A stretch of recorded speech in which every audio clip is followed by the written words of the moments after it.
now you are a software engineer. How did you get into this, the journey? When did it start? Yeah, so as I said, around 11 years of age, I connected with nature and became a nature lover. But there's another progress we have to make from nature lover to be like a conservationist, and that quite happened pretty fast to me as well, because at that time, my elder brother, used to buy the Vidusara newspaper, the science Okay. paper, and I also happened to read it, and every now and then there will be articles saying this forest is being completely cut down, a lot of trees here, a lot of acres cut down in this forest, and I was thinking, I was upset and disappointed, feeling sometimes feeling hopeless, but I also that kind of brought a call to action on me, like saying we need to do something about it. This is not sustainable. If this continues, we are eventually going to lose all the forests. So Yeah. that's so soon after I connected with nature, that also happened, and within months, I think I became a conservationist. I started planting trees, a lot of trees on my little family land, wherever I could find. I used to plant trees. Space. Yeah. Yes, but I realized that I can plant trees, but somebody's going to eventually cut it down, right? Yeah.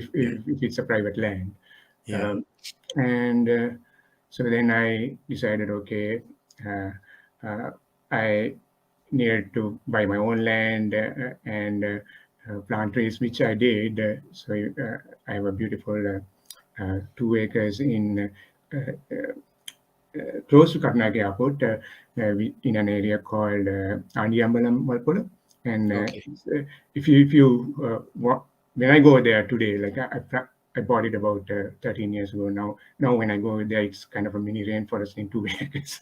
Not Seriously? yeah, Okay. not all neighbors are happy to have a rainforest, but you go there and the land also had some giant horror trees, which are horror is the native lowland rainforest tree in Sri Lanka, Yes. and Yeah. those are usually found in Sinharaja. But this land that I own now has the last remaining horror trees in probably the entire Gampahan district, and I mean those are like skyscrapers. They grow very tall, and if you want to see how Colombo or the suburbs were like 100 years ago, I can go there and see myself, and it's like going back in time machine. So But when you come to Sri Lanka, or whenever you are free, I think I should come with you. yes, definitely, yeah. But still, I was not satisfied because I know like that land, that piece of forest will be protected as long as I live, and I won't live forever either, right? And that's the conservationist in me, right? The conservationist always thinks about the past, present, and the future, Future. right? Its future is important, and I was concerned, okay, if somebody's going to cut this anyway after I die, I'm not going to live forever. So that's when I decided, okay, to really protect forest forever, like for the long term, right? We need to really protect the existing forests and creating buffer zones to protect the existing forest reserves. And that's when I first started Rainforest Protectors of Sri Lanka as a volunteer group back in uh, around 2010. We had our first meeting in 2012, and since then we have been doing a lot of reforestation. But mostly, importantly, more than reforestation, is uh, exposing these deforestation issues and uh, and also working with the authorities, the government's authorities and stakeholders to address both the short-term issues, right, immediate deforestation issues, as well as advocating for policy changes for the conservation of forests in the long term, and that's been going on for a long time. And I I kind of forgot to mention a few things. I think I should go back a little bit. Yeah, Sriyantha, give me a second. This is for those who are joining us right now. Sriyantha Perera is a professionally a software engineer. And if you are here to listen to him on software coding, software engineering, I'm disappointing you. He's talking about protecting rainforests. Just listen to him. Uh, I don't know. I don't think you have a degree in environmental science or something like that, but then your knowledge is amazing, right? Having a small land in Nigambu side where you have horror trees and amazing story. So those who are joining me right now, listen to the rest of the story. There's a lot of new things that he's going to reveal to us, and then we are going to support him in this journey of, because he's helping all of us. So we are actually not helping him. We are going to help ourselves, I guess, at the end of the day. Continue, please. Yes. So we were talking about how I got into conservation, but Yep. especially because I wanted to protect these trees and forests for the long term. But parallelly, another thing was happening, right? So I was interested more in Sinharaja Rainforest. Now, remember, I was in Ratmalan all my childhood. We didn't do a whole lot of traveling, and I've never set foot on a rainforest till Yeah. I finished my A-levels. Uh, but I was reading. I was reading about the past history of Sinharaja Rainforest. Now, when we talk about rainforest, Sinharaja comes number one. But by the way, it's not the only rainforest, but it comes number one because it is the largest lowland and submountain rainforest, but it's also the home for most of Sri Lanka's endemic flora and fauna, which is trees and animals that are only found in Sri Lanka. Yes. But so I was starting to read more about Sinharaja rainforest and realizing that, okay, back in the 70s, even a little bit, few years before I was born, right, Sinharaja rainforest was almost destroyed because back then the private corporation was actually cutting down a lot of trees in Sinharaja, uh, to convert to timber. And this has happened for a long time, 5, 6, 7 years, I believe, early 70s, and back then there was no internet, right? There was no technology whatsoever, but still a passionate group of environmentalists, scientists, educators, and school children. They got together somehow, right? And they protested for a long time, several years until I believe it was in 1977 when finally, because of the public pressure, they stopped logging Singaraj. And then, Wow. So uh, there was a time the government uh, give up certain projects because of the pressure of the public. yes, Not anymore, I guess. yes, it took several years, right? I don't know. I mean, obviously it was before my time, but them those who protested might have felt helpless at times, but they did not give it up, right? They continued and till it was stopped several years later. And not only they stopped it, actually, that action, the public action, resulted in Singharaja becoming larger, like the gazetted area of what is known as Singharaja, right? Because initially it was gazetted during the 1800s by the British, a small area, saying, okay, this is Singharaja. But it was like, I don't know, maybe 10% of the entire Singharaja they gazetted as a Singharaja.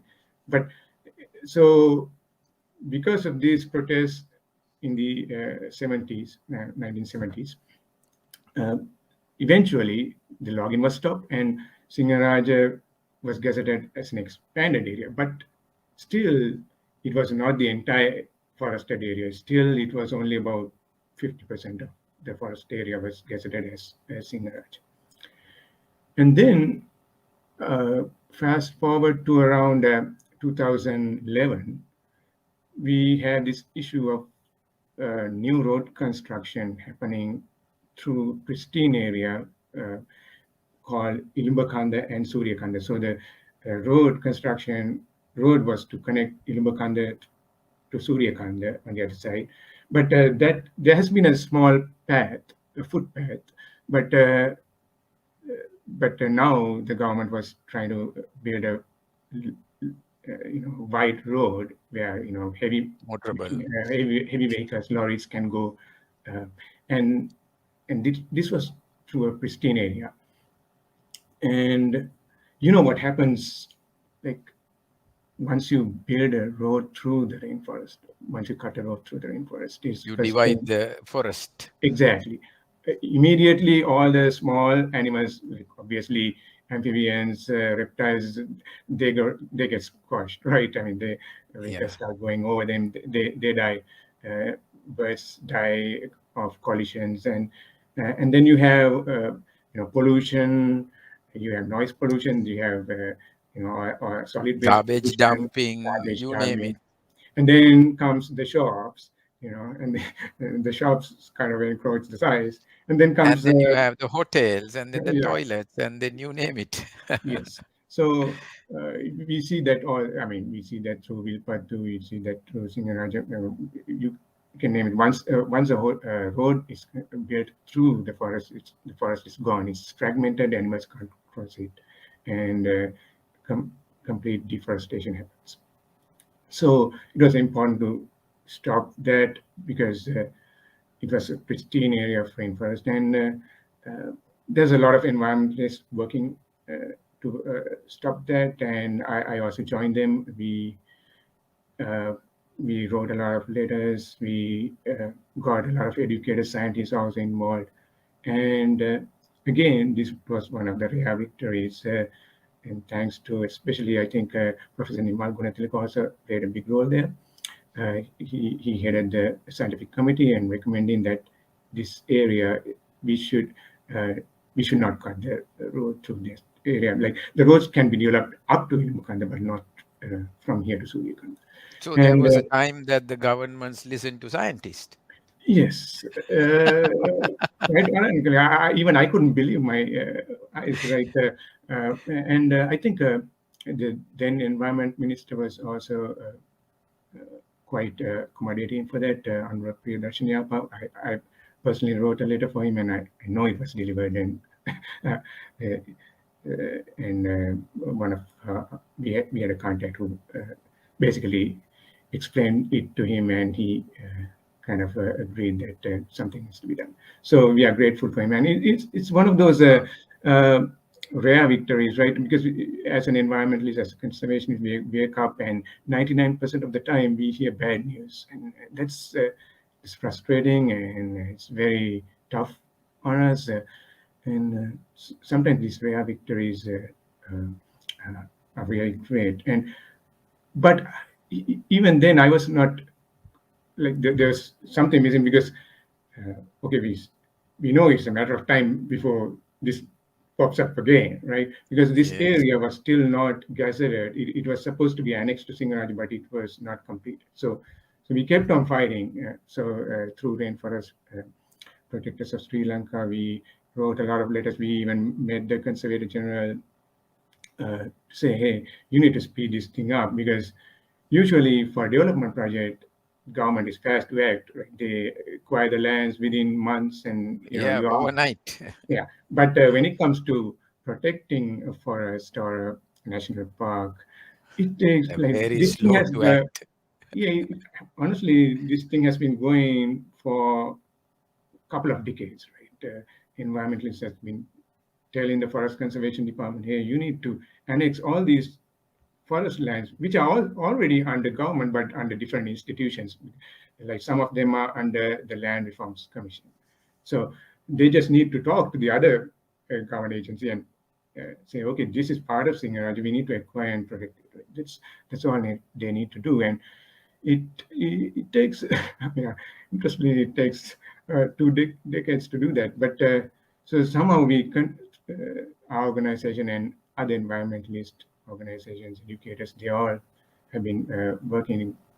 And finally, in 2019 November, that's when they expanded Singaraja, like they acquired all this area and gazetted as the Sinharaja National Reserve Forest of 36,000 hectares. But uh, but the but we still have a lot more work, and I think I don't know if you have any other questions, but before we get into the Rainforest Protectors Trust. Yeah. So, yeah, can you talk a little bit about the overall Sinharaja forest? Yes, Apart from what you just told me about, where your interest is in the Sinharaja forest. But overall, if you talk about Sinharaja forest, I'm, I'm so interested to listen to it because I'm getting it not from rather environmental specialist. I mean, of course, you are an environmental specialist, but then you are a software engineer, and then see the interest that you have in the Sinharaja forest. So I would like to hear it from you. yes. So we all know like Sinharaja rainforest has so many endemic species. Especially we hear about the birds and the amphibians. Since we already know about that, I'm not going to talk about them. I'm going to talk about a few things that you don't hear day to day Much, about yeah. Sinharaja. One thing is that the Sinharaja rainforest uh, has the last two remaining lowland rainforest elephants found in Sri Lanka. That's really unfortunate because there's only two left, and both happen to be males. That's even worse. Uh, Uh, right. So if you go back and read about past history, you will find that not only Singaraj, but some of the smaller rainforests like Kanneli rainforest, which is not so popular but it's important, smaller but important. They also used to have rainforest elephants. But Carnelia lost, I believe, lost the last rainforest elephant in the 80s, and it's extinct over there. Sinharaja, like if you go back hundreds of years, there's been a lot of rainforest elephants.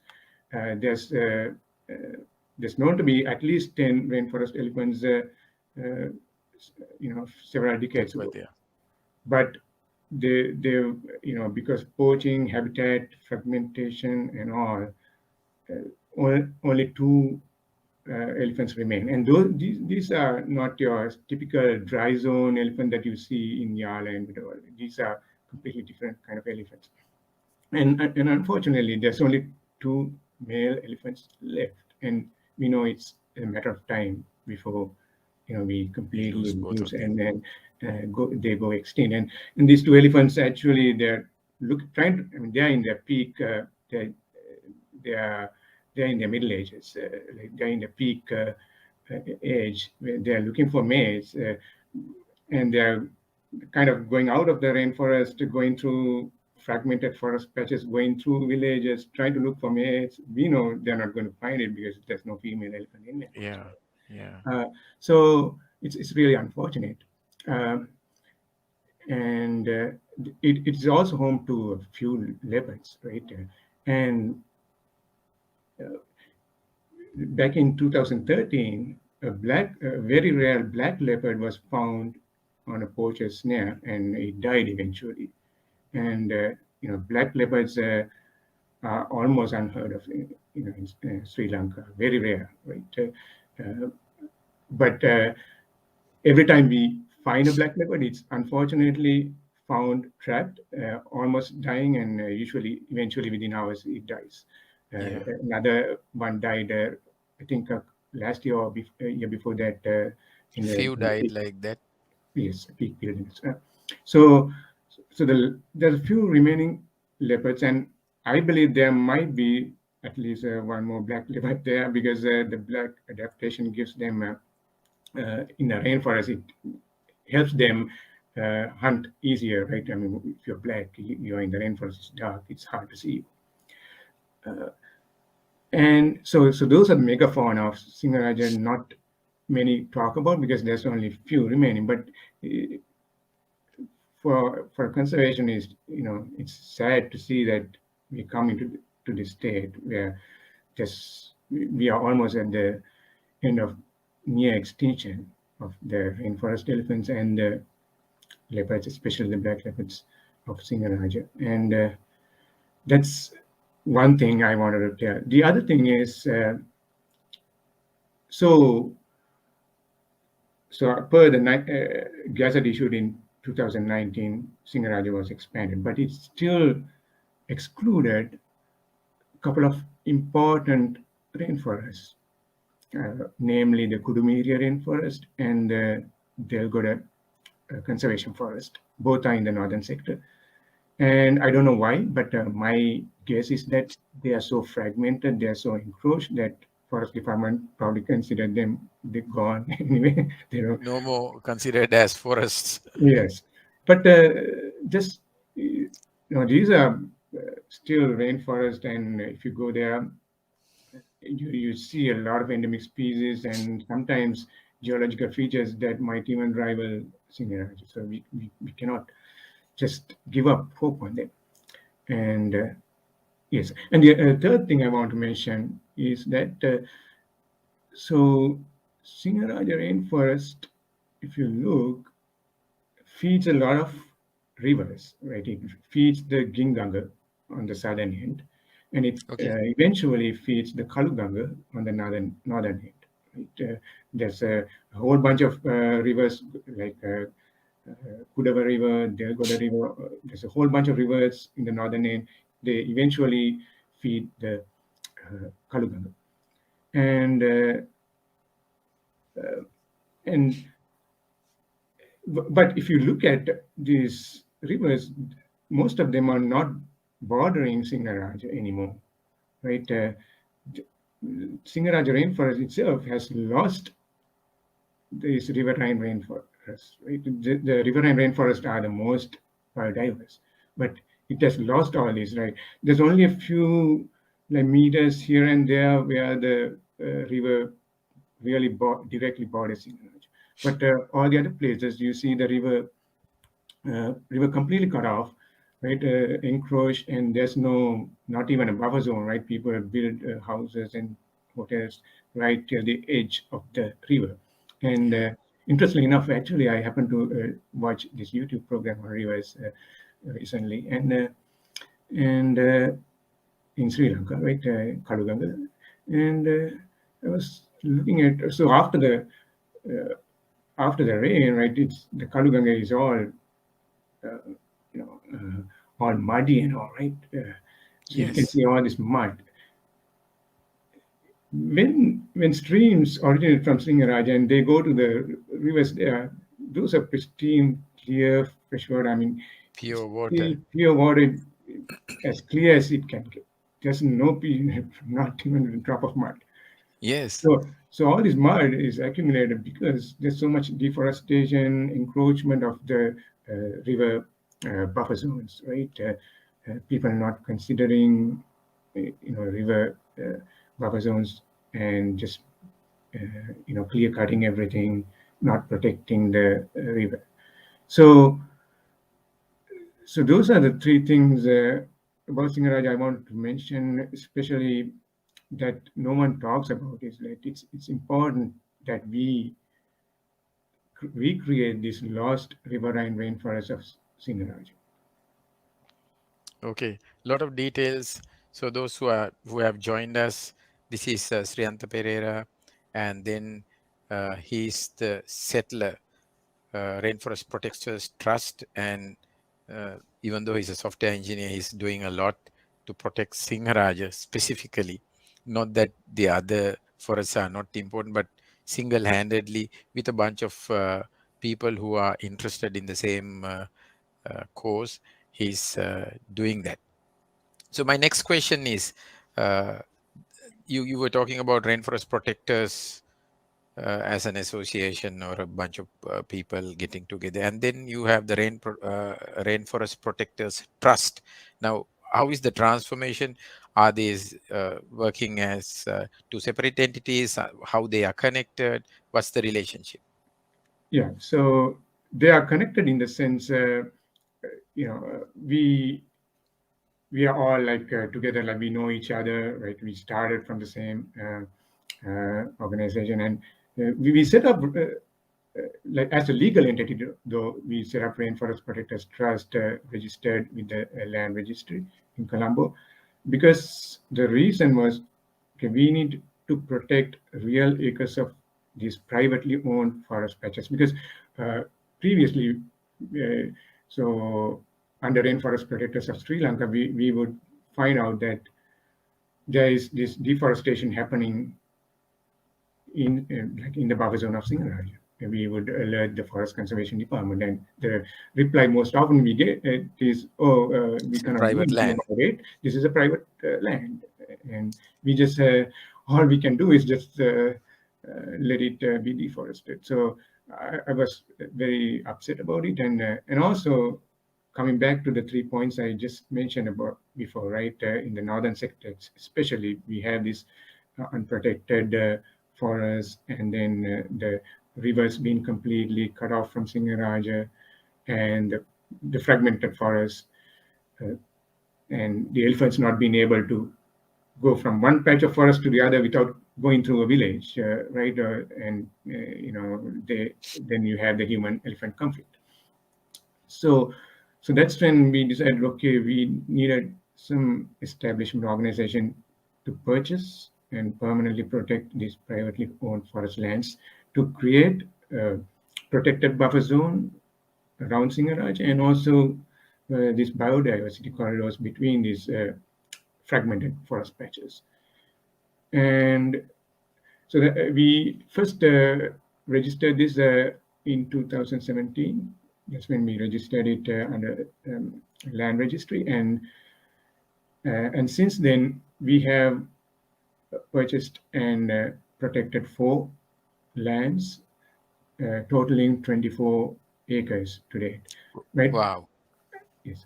Now, yeah. So I can quickly give a brief introduction of those lands. So the first land was 4.5 You acres. have time. You can explain in detail, please. Okay. So the first land was 4.5 acres. This was directly bordering the Kudava River. So in the northern Singaraja, I mentioned, right, the Kudava River now is separate from Singaraja. It's not uh, directly bordering it. So because of years of deforestation.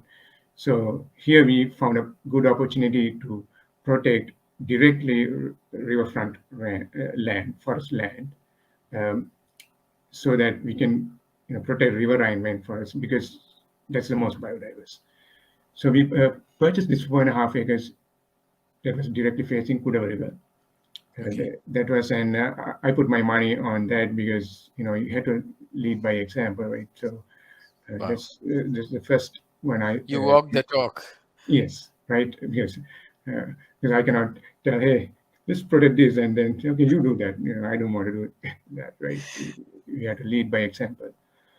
And then we reached out to organizations and corporates as well. Unfortunately, when it comes to protecting real acres of forest, it's hard to get funding through carbon capture, right, in carbon credits, or even other organizations like for overseas organizations, because a lot of these organizations tend to give grants for reforestation, but not necessarily for land purchase. We have found it unfortunately, but so we focus more on the corporate side and also crowdfunding. That's where our focus is. And so the second land we bought was a beautiful 2 acres. This was near Singaraja border. There's only one So, more land Sriyantha, there. now when you say land, these are not mere bare land, right? There's certain amount of Yeah, trees, at least. Not let's not call it a forest, but at least there's uh, actually, actually, these lands now this the second land we bought, it has giant trees, and one of the things I like about that land is that there's a beautiful stream, right?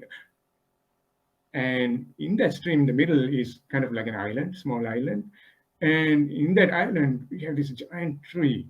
And it's so like, it's hard to capture on a photograph, right? I mean, you have to be there to experience that thing. And, it's something, so like it's a geologic feature that I think miracle. you don't. I mean, you visit Singaraja on the normal trail. you're not going to find these kind of geological features, right? Uh, and yeah, so going back to that land, 2 acres, beautiful. I consider that as a primary rainforest, almost primary rainforest. Primary rainforest is the original rainforest, right? Uh, uh, and that was thanks to Second land. MAS, MAS Active. So they private limited, and they funded the whole purchase. And then after that, so there's a small land behind that. We are hoping to eventually, when it comes on sale, we are hoping to buy that, because once we protect that, then it's a fully secure buffer zone there. And then the third land, soon after, we bought another 7.5 acres recently. Uh, this time again, MAS Active and MAS Intimates both joined together and helped us fund that.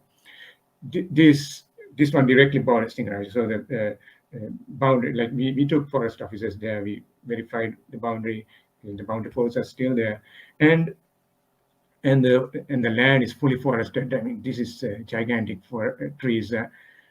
Sometimes it's even hard to find in Sinharaja, because you have to think, right? Sinharaja was heavily logged in the 1970s, Yes. and the trail is actually the common trail that people take, is the trail that used by the loggers. So the trees around there was already logged in the 70s and still trying to recover, right? Yes. So, but here, some of these lands outside of the trail, but directly bordering Singaraja, have more massive trees than you will find in Sinharaja, because those loggers were not able to come to this area because the terrain is pretty tough. The angle is around 60 degrees. I mean, it's not I easy think to hike. I think we need to whisper this, because those fellows who are interested in logging further, which is happening even today, shouldn't Yes, hear this. yes, exactly. Yes. So, so those the lands we are buying right now and protecting, those private forest lands, have some great, I mean, massive trees, right?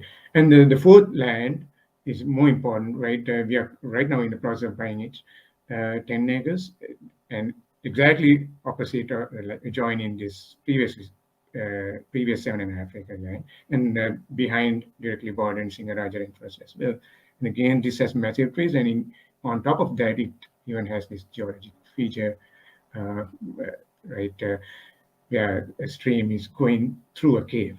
You're not going to easily find that in Sinharaja, right? So some of these have like so much like primary forest, as well as this geological features that you're not going to easily find Unique. in when you are hiking in Sinharaja, and that's another reason to protect. And now that we have formed these contiguous lands. They're almost contiguous.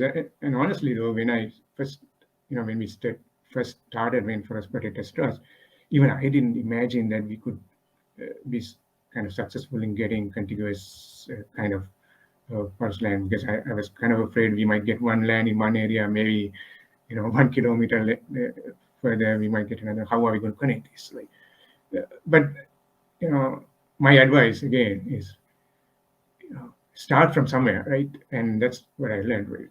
Can't wait for the perfect condition.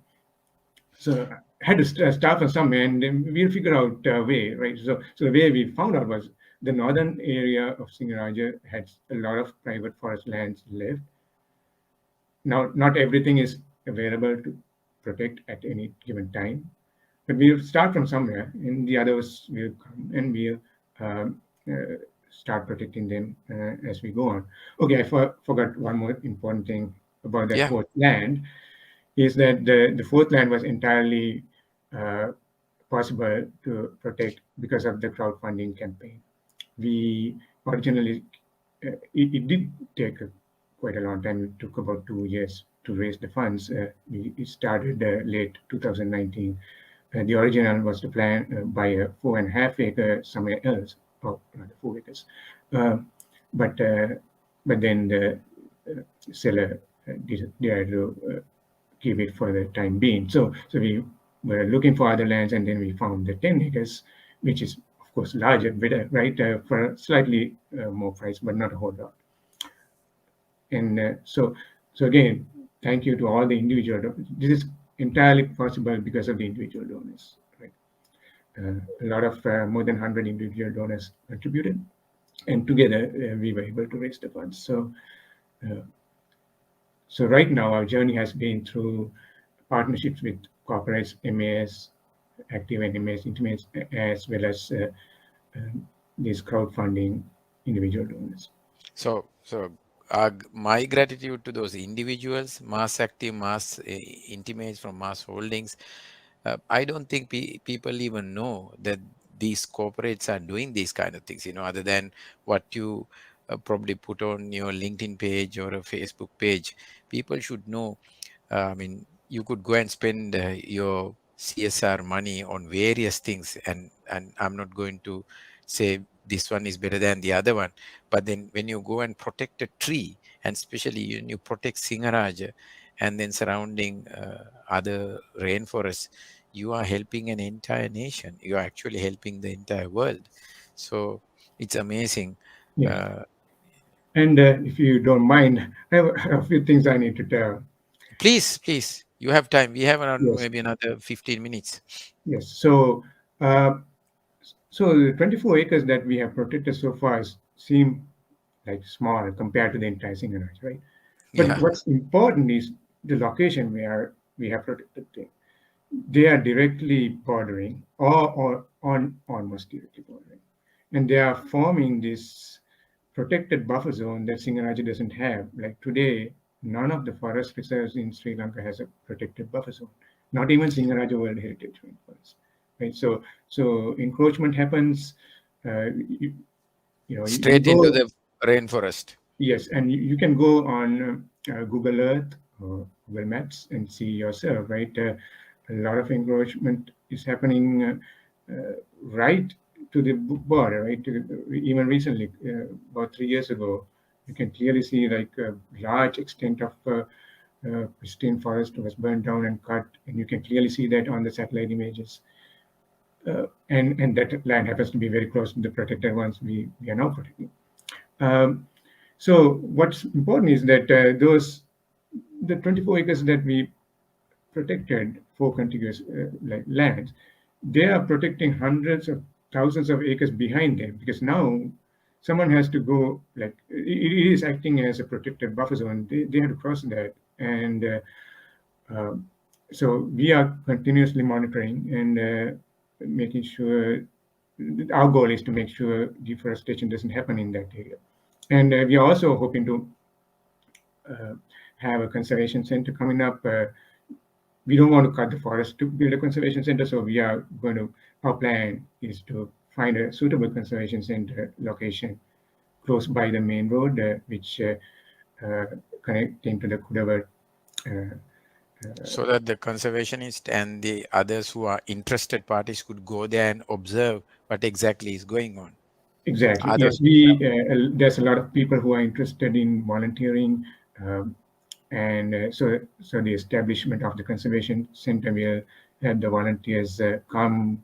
And one of the things we want to do is create this native endemic plant nursery, right? So today when people plant trees, I mean they go to a plant nursery, what you find is these common species, like everyone's planting kumbuk, me, and then teak and mahogany, right? yeah, Now, Kumbuk and me are okay. They are more like native. yeah, native endemic. I mean, more like intermediate dry zone species, intermediate to dry zone. But but again, those are um, two trees, right? I mean, when you look at Singaraja, you have hundreds of different species. Some trees, I mean, they are near extinct. Like somebody was asking me, do you have Dorna trees?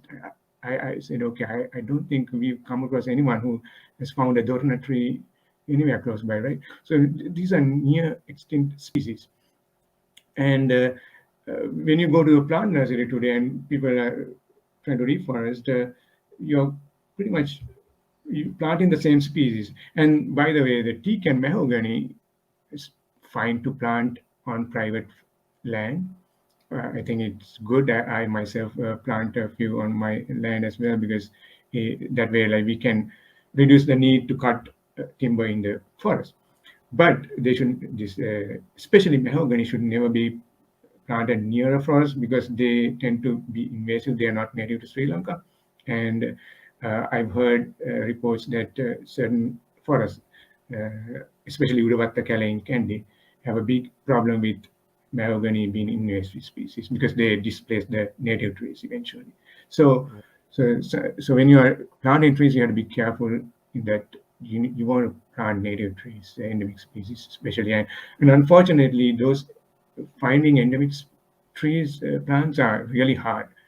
And what we are hoping to do is, now that we have protected 24 acres of land, and those lands have endemic species, plenty of seeds to find. And once we set up the conservation center, we can have an endemic plant nursery there. Yeah. Uh, that's a lot of information. So we have Ahmad Munir. He's originally from Kandima. He's in Colombo. He's a entrepreneur. Thank you very much for your service to save the forest in Sri Lanka than complaining to the authorities. Yeah, I mean, people appreciate and people should get to know, and then they could come and volunteer, help each other to protect our own motherland. This is not that, I mean, rainforest belongs to everybody. Yes. Yeah. So, uh, yeah, you want to say anything else, or can I ask you a next question? Go ahead. Yes. So, moving forward, what kind of support you are expecting from the corporates and public Yes. individuals?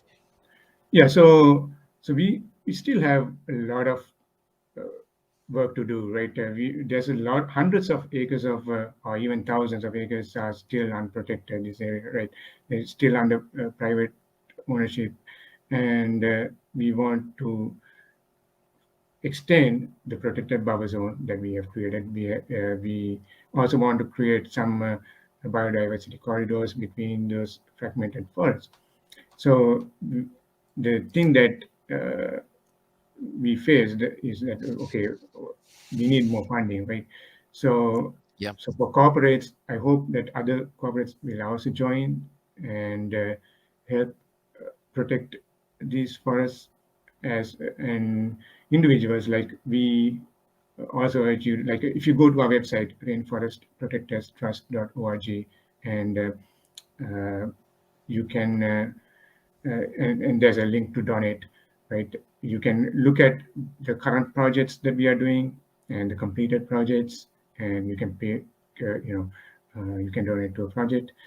And as I mentioned, this new year, our main goal is to find a suitable place for a conservation center. So we have to find a land, and we might, if we are building, we might, we are hoping to build like kind of a eco concept conservation center. But we might also, if there's a possibility, we might purchase an existing home, because there's some nice, there are some properties that are suitable for this, if we can, if the seller is willing. So one thing is that the funding is the major obstacle there. Obstacle, So yeah. yeah, so if you can, I mean, it would be great if you can, donate, become a recurring donator, or become a member. Now, if you don't have the funds, you can still uh, help us through maybe talking to your contacts you have, whether it's corporate or individual.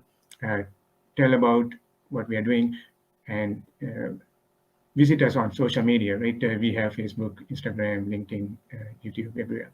So share. We periodically post content, and not only asking for donations, but we also trying to educate the public. That's most So important. yes, and so if you can share those, yeah, that would be a great help. And you know, if you want to volunteer, right? So our sister organization, Rainforest Protectors of Sri Lanka, has some a couple of reforestation projects going on right now. One in Balangod and one in Rakwana, and you know, you can contact us through the website, and we'll get you hooked up with the coordinator there. And So it is little labor intensive projects these are.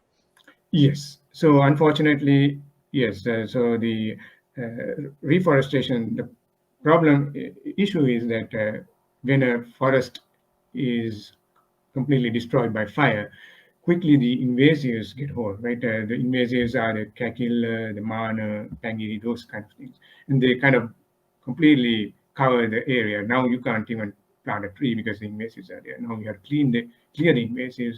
It's a very labor intensive thing, and that's why like uh, sometimes even the reforestation projects actually cost more in the long term because now we had to hire because usually a chap like me from Colombo, we are not don't have the fitness to work under the sun for long hours, right? Yeah. So we had to hire Suitable some people. laborers and uh, prepare the land, and then you plant the tree, and then those mana seeds have fallen. Now they after rain they start growing, and they grow faster than the trees. Yes, So then yes. they overtake again. It's kind of this endless cycle, and you have to continually look and uh, you know you have to be there. You cannot just plant a tree and go and say, "Oh, I planted a tree; it will be grown." No, it won't happen, right? Unless you're continuously going there, taking care of the tree, taking care of the land. Yeah. Okay, Sriyantha, I mean that makes the last question and the answer. So to the audience, Sriyantha Perera is the Settler Rainforest Protectors Trust. Even though he's professionally a software engineer, he's working so hard with a bunch of like-minded people to protect Sinharaja Rainforest, the lungs of Sri Lanka. And instead of reforesting and doing any other thing, he and his team has decided to buy privately owned land surrounding or close to the pristine rainforest, and then uh, attach them back to the the forest, and then the ownership is not anymore private, so that there's no danger of them someone building a hotel or any other thing around it. So it's a great cause, and then he's not doing it for himself, he's not doing it for his kids alone, it's for many generations to come. So I would like all of you to help us by way of going to the website rainforestprotectors.org, and then work with other corporates, individuals. You can donate and you can see what they do. As he has Sriyantha mentioned earlier, the Mass Active and Mass, what's the other one, Sriyantha? Intimates. Intimates have Yeah. done a great help to the nation. Yeah, I want to correct here a little bit. So rainforestprotectors.org is the uh, first organization we started, and we are doing. So if you want to do reforestation, if you want to join us with That is where you go. reforestation work, yeah, as I mentioned, we have two reforestation projects in Rakwana and Balangoda. So if you want to join us with that or contribute financially, yes, visit rainforestprotectors.org. And if you want to help us purchase and protect privately held forest lands, you can go to rainforestprotectorstrust.org. Now, you know, like there are common people around here. Like so, even if you go to the wrong site and submit, I think we can get you over to the correct So group. let me get the right details here. So it goes like this. Yes, yeah. So Rainforest Rainforest Protectors Trust. Trust is the ORG is the organization that protects land, privately held forest lands, Yeah, so bordering. you could go here and see how but you could contribute. If you know an organization who is looking for a great CSR project and they have a budget, and this is going to be a big project for them, for everybody in the country. So connect us, connect Sriyantha, or go individually, go and help. I'm going to spread the word as much as possible. I'm going to make a smaller video of this and I'm going to share it, asking everybody to reshare it. So Sriyantha, thank you very much for I mean, I have no words to show my gratitude as a Sri Lankan, as a human being, to what you are doing, what your team is doing.